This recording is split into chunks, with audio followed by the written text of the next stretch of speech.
అలా ఎన్నటికీ జరగదు బాబాగారు. నేను శ్వాస పీల్చేటప్పుడు కూడా నా పాండురంగాన్ని స్మరిస్తాను. నా ప్రతి రక్తపు బొట్టులోనూ పాండురంగుడున్నాడు.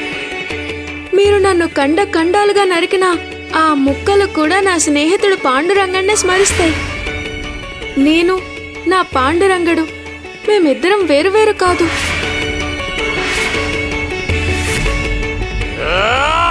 విఠ్ఠల విఠ్ఠల విఠ్ఠల విఠ్ఠల విఠ్ఠల విఠ్ఠల విఠ్ఠల విఠ్ఠల విఠ్ఠల విఠ్ఠల విఠ్ఠల విఠ్ఠల విఠ్ఠల విఠ్ఠల విఠ్ఠల విఠ్ఠల విఠ్ఠల.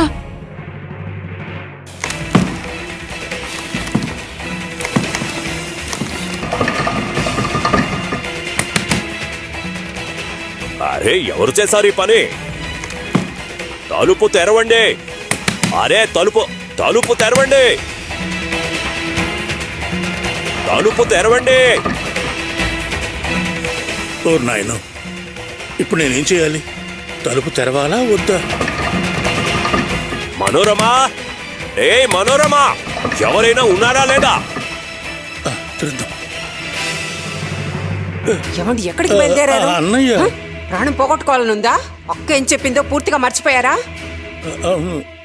లేదు తెరవనులే. మధ్యలో నాకెందుకు విషమ పరీక్ష? నేను చచ్చినా తలుపు తెరవను.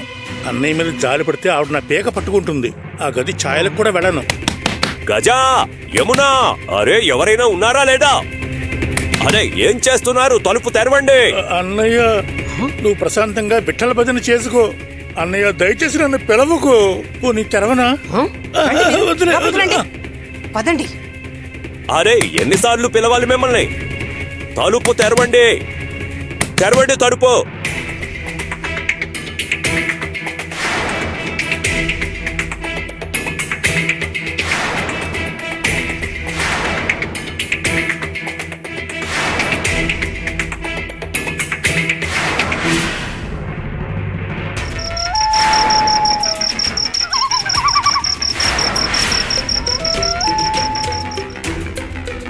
బాజాన్న, ఈ మేక చాలా ముద్దొస్తోంది.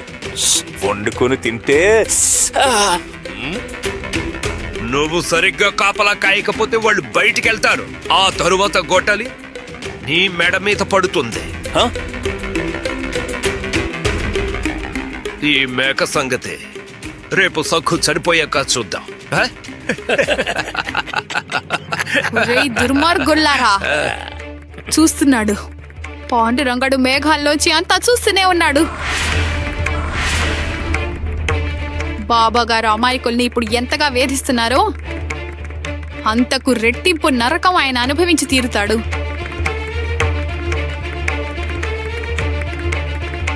గంగి, ఏదో ఒకటి చేసి మనం ఇక్కడి నుంచి గుట్ట దగ్గరికి వెళ్ళాలి.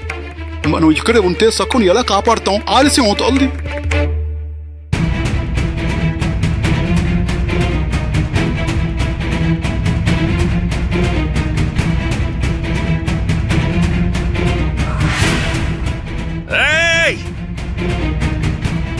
ఏంటి గుసగుసలాడుతున్నారు? తప్పించుకుని పారిపోవాలనుకుంటున్నారా? గొడ్డలితో తెగ నరుకుతాను. మమ్మల్ని ఆపడానికి నువ్వెవరు? వెళ్ళిక్కడి నుంచి వెళ్ళి ఆ బాబాగారి ముందు తోకాడించు. నోటికొచ్చినట్టు వాక్కో.